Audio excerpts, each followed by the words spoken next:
پہ current affair سے جڑا ہوا ہے، اور میں اس سوال کو پوچھنے سے پہلے خواتین حضرات خود بھی بیان کر دوں اور مفتی صاحب سے بھی کہہ دوں کہ میری وضاحت دیجیے گا، ایسا نہ ہو کہ مجھے کوئی قادیانی کہنا شروع کر دے۔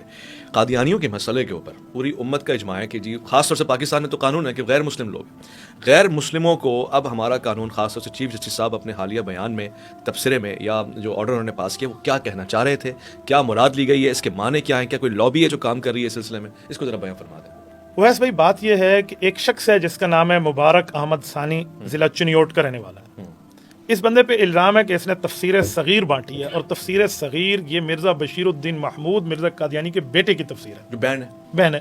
اور اس تفسیر میں یہ لفظ ہے وَبِالْآخِرَةِ هُمْ يُوقِنُونَ کا معنی یہ ہے کہ ترجمہ تو یہ ہے کہ مسلمان قیامت پہ ایمان رکھتے ہیں، تو کہتے ہیں بالآخرہ سے مراد مرزا قادیانی ہے کہ اس پہ ایمان رکھتے ہیں۔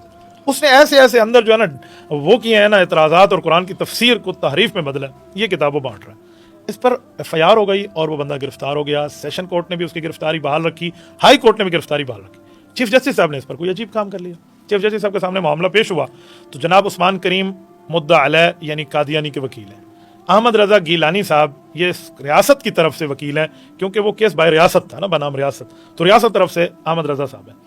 انہوں نے کھڑے ہو کے کہا کہ چیف جسٹس صاحب یہ کیس مجھے رات ملا ہے، میں اس پہ اسٹڈی نہیں کر سکا، لہٰذا مجھے اسٹڈی کرنے کے لیے کوئی ایک دن تو دے دیں تاکہ میں اس پہ بات کروں۔ کہا جی خاموش، آپ صرف ایف آئی آر پڑھیں۔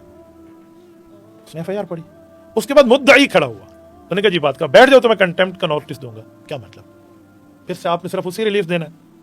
جسٹس مسرت ہلالی بیٹھی ہے، اس کا تو ایک ریمارکس بھی نہیں ہے، وہ خاموشوں کے ساتھ بیٹھی ہے، 2 رکنی بینچ ہے، اور یہاں پر ساتھ بیٹھے ہیں چیف جسٹس صاحب، اور یہ صرف ریلیف دینے کے معاملات میں وہاں بیٹھے ہیں۔ کہتے ہیں اس پہ یہ دفعہ نہیں لگتا، یہ دفعہ جو ہے 2021 میں بنا ہے، اور یہ کیس جو مسئلہ بنا ہے 2019 کا، اس پہ نہیں لگتا۔ چیف جسٹس صاحب اگر اتنی سادی بات تھی تو جب ایف آئی آر درج ہو رہی تھی اس وقت کون سا دفعہ لگا؟ اس کا معنی کوئی دفعہ تھا نا جو اس وقت لگا، آپ اس کو کیوں ہٹا رہے ہیں؟ 295/B 298/C یہ تو دفعہ 1974 1984 کے موجود ہے کہ قادیانی اسلام کے نام پہ اپنے آپ کو پیش نہیں کر سکتے تھے، تو تفسیر قرآن بانٹی ہے، تو یہ دفعہ تو موجود تھے، آپ نے دفعہ کیوں ہٹوائے؟ پھر چیف جسٹس صاحب کہتے ہیں کہ 2021 میں قانون بنا ہے اور 2019 میں یہ جرم ہوا ہے، تو جرم ماقبل ہے، تو مابعد کا دفعہ ماقبل پہ نہیں لگتا۔ اتنی سادی بات نہیں ہے، یہ جو قانون مابعد والا بتا رہے ہیں یہ 2011 میں بنا ہے۔ اچھا جی ہاں، 2021 میں صرف اس کی سزا مثلا 3 سال ہے نا، 3 سال سے بڑھا کے 5 سال کر دی گئی، سزائیں بڑھائی گئی ہیں۔ آپ سزائیں بڑھائی والی بات والا قانون نہ لگائے نا، ماقبل والا لگا لیں 2011 کا، وہ بھی نہیں لگایا۔ اچھا، اس کے علاوہ چیف جسٹس صاحب نے جو ریمارکس دی ہیں نا، 17 پوائنٹس ہیں، 17 پوائنٹس میں 6 7 8 9 یہ جو 4 پوائنٹس ہیں نا، اللہ اکبر، اگر آپ اس کو پڑھیں نا، یہ سپریم کورٹ کی ویب سائٹ پر موجود ہے، اردو میں بھی اور انگلش میں بھی۔ میں چونکہ LLB سے لا کا اسٹوڈنٹ ہوں تو میں اس حوالے کو بہت اچھی طرح جانتا ہوں، تو جب یہ بات آئی نا تو سب کہہ رہے فیصلہ پڑھا تم نے؟ لوگ سمجھتے ہیں مولویوں کو انگلش نہیں آتی، کوئی کہتا ہے کوئی سمجھ نہیں سکتا، تو جب یہ باتیں آئی نا بار بار کہ فیصلہ پڑھا اور ادھر سے علماء کی بات آئی، تو میں نے فیصلہ ڈاؤن لوڈ کرایا، میں نے پڑھا اور یہ فیصلہ میرے پاس موجود ہے۔ ماشاءاللہ، یہ فیصلہ ہے، یہ دیکھیں، یہ 4 صفحات کا فیصلہ ہے، اور یہ 4 صفحات میں نے مینشن کیا ہوا ہے، میں آپ کو اس کا PDF بھی دے دیتا ہوں کہ آپ ڈاؤن لوڈ بھی کر سکتے ہیں۔ یہ جو صفحہ نمبر 2 کے اوپر 6 7 8 9 یہ دفعے انہوں نے جو لگائے ہیں نا ریمارکس، 4 چیزیں، یہ ذرا میں آپ کے سامنے پڑھتا ہوں۔ نمبر 6 میں فرماتے ہیں کہ عقیدے کے متعلق مسائل سے نمٹتے وقت عدالتوں کو لازم ہے کہ احتیاط سے کام لیں۔ یہ نیچے والی عدالت کو کہہ رہے ہیں احتیاط سے کام، تو یہی تھا کہ آپ مدعی اور مدعا علیہ دونوں کو سنیں، آپ تو مدعا علیہ کو سن رہے ہیں اور مدعی کو سن بھی نہیں رہے، کیسا احتیاط کا کام آپ نے لیا؟ اسلامی عقیدے کی بنیاد قرآن پر ہے، اور قرآن سورۃ بقرہ آیت نمبر 256 میں رب کریم نے یہ قرار دیا ہے جو میں یہاں پیش کر رہا ہوں کہ دین کے معاملے میں کوئی زبردستی نہیں کی جا سکتی، لا اکراہ فی الدین۔ بھائی اس آیت کا یہاں سے کیا تعلق ہے؟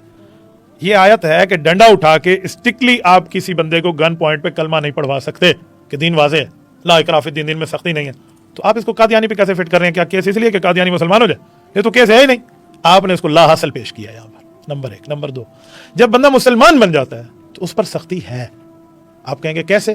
مشہور ترین حدیث ہے، آپ نے بھی سنی ہے، ہم نے بھی سنی ہے، ہمارے ایمان کا حصہ ہے۔ نبی پاک علیہ الصلوۃ والسلام نے جمع فرمایا صحابہ کو اور فرمایا میرا جی چاہتا ہے کہ جو بغیر عذر کے مسجد میں نماز پڑھنے نہیں آتے، ادھر کسی کو کہوں وہ نماز پڑھائے اور میں جاؤں اور ان کے گھروں کو آگ لگا دوں، لأحرقن علیہم بیوتہم۔ یہ سختی کیوں ہے؟ آپ تو لا اکراہ فی الدین پیش کر کے سختی کو ختم کر رہے ہیں، تو ایسا کچھ بھی نہیں ہے۔ یہ پہلا غلط ریمارکس پیش کیا، اور وہ بھی سامنے قادیانی کو ٹھہرا کر، سامنے مسلمان ہوتا تو پھر بھی بات تھی۔ دوسرا بڑا اہم نقطہ جو انہوں نے کہا ہے، اور وہ بھی بڑا شدید قسم کا دل دکھانے والا ہے، وہ کہتے ہیں، یہ پوری تفصیل ہے، اس میں آخری پیراگراف پڑھتا ہوں کہ عقیدے کی آزادی اسلام کے بنیادی تصورات میں ہے۔ حضرت عقیدے کی آزادی اسلام کی بنیادی تصورات میں ہے، تو کیا قادیانی کو بھی غلط عقیدے کی بنیاد پر ختم نبوت کے خلاف آزادی ہے؟ اس سے تو بظاہر یہ سمجھ آ رہا ہے کہ قادیانی اپنی مذہب میں آزاد ہے۔ بھائی قادیانی پہلے اپنے آپ کو مذہب تو بتائے، وہ تو فتنہ ہے, تو ختم نبوت کے خلاف سازش ہے. ہم تو اس کو بطور مذہب ہی نہیں مان رہے, ہم تو اس کو ختم نبوت کے خلاف فتنہ مان رہے ہیں, آپ اس کو مذہب مان رہے ہیں. نمبر 1. نمبر 2, قادیانی خود کو الگ مذہب نہیں مانتا, مائنارٹی ایکسیپٹ نہیں کرتا, کانسٹیٹیوشنلی جو اسٹیٹس ملا ہے وہ اس کو ماننے کے لیے تیار نہیں ہے, اور چیف جسٹس صاحب ان کے وکیل ہیں گویا کہ بھائی آپ کو آزادی حاصل ہے. کس نے کہا آزادی حاصل ہے؟ کوئی آزادی حاصل نہیں ہے. اور پھر اس کے بعد انہوں نے یہاں قرآن کی آیت پیش کی کہ سورۃ رعد آیت 40, سورۃ ہود آیت نمبر 99 میں کچھ بھی نہیں ہے کہ جس میں کسی قادیانی کو آزادی ملی ہو. یہاں کچھ بھی نہیں ہے. حضرت نے نمبر پیش کیا, یہاں نمبر کی آیت کے لفظ مینشن نہیں کیے.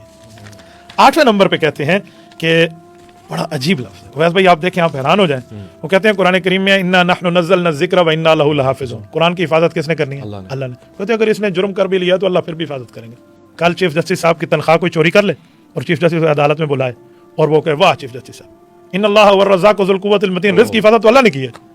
آپ کی میں نے چوری کر لیا تو کیا رزق دینے والا تو اللہ ہے, آپ اسے چھوڑ دیں گے؟ بھئی اگر قاضی کی عدالت میں بھی اس طرح کے انصاف مل رہے ہوں تو پھر ناراض نہ ہوں, پھر اس ترازو کو جو باہر لٹکا ہوا ہے نا, پھر اس کو سبزی منڈی والوں کو دے دیں کہ آپ آلو پیاز اس کے اوپر بیٹھ کے بیچو. عجیب معاملہ. 9ویں نمبر پہ بھی اسی طرح کی بات کی ہے کہ ہر مذہب والا اپنی عبادت گاہ بنا سکتا ہے. بھئی تب بنا سکتا ہے قادیانی جب وہ خود کو الگ مانے. وہ تو کتے کا گوشت بیچ رہا ہے بکرے کے نام پہ, تو کفر بیچ رہا ہے اسلام کے نام پہ. کچھ بھی نہیں کہا اور اس کو سب کچھ کر کے سارے دفعات ہٹا کے آخر میں لکھا کہ فوراً مچلقے پر ضمانت کر کے رہا کیا جا رہا ہے. کیوں؟ آپ کو بڑی جلدی تھی کہ حکومتیں بن رہی ہیں ان دنوں میں, حکومتوں کے چکر اور رش میں ہم اس کیس کو لے کر نکل جائیں گے, لیکن مسلمان عالم نے پکڑ لیا. یہ 6 فروری کی بات ہے اور آج حضرت 27 فروری 2024 ہو گئی ہے. یہ 6 فروری کا معاملہ ہے, یہ چیف جسٹس صاحب نے پیش کیا. اس پر پھر آوازیں اٹھی, بات آئی, مسلمان اس پر ایک ہوئے, کوئی سیاسی کوئی مذہبی اختلافات کو بالا طاق رکھ کے سب ایک ہوئے اس پر. تو اب چیف جسٹس صاحب نے کہا کہ ہم نے تھوڑی منع کیا, کوئی ریویو پٹیشن لے آئے. یہ بھی ایک مسئلہ ہے. ریویو پٹیشن کا مطلب یہ ہے کہ ہم نے نظر ثانی میں نظر اول کو ایکسیپٹ کر لیا ہے, نظر ثانی میں تھوڑی رعایت دے دیں. ہم نے تو فیصلے کو مسترد کیا, ہم تو مانتے نہیں, آپ خود سو موٹو لیں اس پر. پھر انہوں نے مختلف حضرات سے پوچھا. اب ماشاءاللہ شکر ہے کہ اس میں سارے حضرات کے ساتھ ساتھ مولانا فرمان صاحب نے جب یہ جملہ کہا نا کہ ہم اس میں فریق بن رہے ہیں, تو میں نے ساتھیوں کو کہا کہ جو کہہ رہا ہم اس میں فریق بن کے چیف جسٹس کی رہنمائی کریں گے, ہمارے ووٹ کی قیمت نکل گئی. تو وہاں گئے ہیں. اب 3 ہفتوں کا انہوں نے وقت لیا ہے. 3 ہفتوں میں ماشاءاللہ اہل سنت والجماعت کو بھی, بریلویوں کو بھی, دیوبندیوں کو بھی, اور اس طرح جمعیت اہل حدیث کو بھی, میرے خیال میں اہل تشیع حضرات کو بھی, اور ان سب کو انہوں نے نوٹسز کیے ہیں کہ آپ آئیے ہماری رہنمائی کیجیے.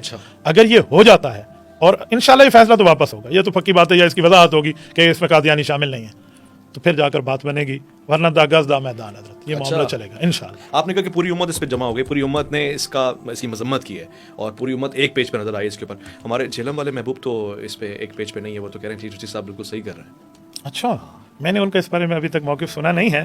تو بہرحال آپ کو پتہ تو ہے ان کا مسئلہ امت میں نہیں ہے, امت سے ہے. ایک ہوتا ہے امت میں اختلاف, ایک ہوتا ہے امت سے اختلاف. تو وہ تو امت سے اختلاف پہ بیٹھے ہیں, امت کے پہلے طبقے سے لے کر آج کے ہر طبقے تک ان کا اختلاف ہے. تو میرے خیال میں اس محبوب کا مسئلہ کچھ اور ہے. میں یہاں ایک سجیشن بھی دوں حکومت پاکستان کو, ریاست پاکستان کو, کہ دیکھیں نا آزاد کشمیر میں جب ہم جاتے ہیں وہاں ہر جج کے ساتھ ایک مفتی اور قاضی موجود ہے.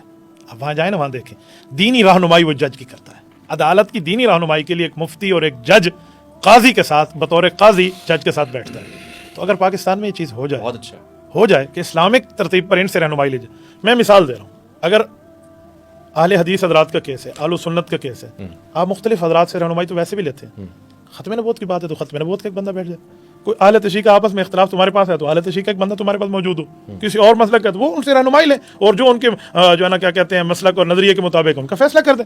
تو یہ ہو تو کیوں نہیں. اور قادیانی کو تب آپ دیں آزادی جب Qadiani constitution of the Pakistan کو ایکسیپٹ کرے. مجھے آپ بتائیں, دنیا کی سب سے بڑی ریاست کی بات امریکہ کرتا ہے, کیا امریکہ غیر قانونی باشندوں کو رائٹس دیتا ہے؟ نہیں. وہ کہتے ہیں پہلے آپ ہمارے قانون کو فالو کریں. ایسے ہی تو جب قادیانی ہمارے قانون کو فالو نہیں کر رہا, سارا دن آپ مغرب کے حوالے دیتے ہیں, اس کو دیکھ لیں کہ آپ نے تو ہمارے قانون کو ایکسیپٹ نہیں کیا, ہم آپ کو کس بنیاد پر رائٹس دیں؟ تو ان کو رائٹس تو تب ملا ہے جب یہ ہمارے قانون کو فالو تو کریں. تو یہ شاہ سے زیادہ شاہ کے وفادار بننے والی بات ہے. میں نے تو اس دن پریس کانفرنس میں ایک ساتھی کو بڑی گپ شپی بات بھی سنائی. میں ان کا بظاہر یہ لگتا ہے کہ چیف جسٹس صاحب نے اس مسئلے میں قادیانیوں کو شلوار پہنائی ہے, لیکن ناڑا جو ہے نا وہ آئین کے پاس ہے, کیونکہ آئین میں پوری دفعات لکھی ہوئی ہیں, پاکستان پینل کوڈ میں صدارتی آرڈیننس میں موجود ہے. تو اگر قادیانی اب ناڑا ڈالتے ہیں نا, ناڑا تو ہے نہیں, یہ شلوار کو پکڑتے ہیں تو ہاتھ بندھے ہوئے ہیں, اور ہاتھ کھولتے ہیں تو شلوار گرتی ہے,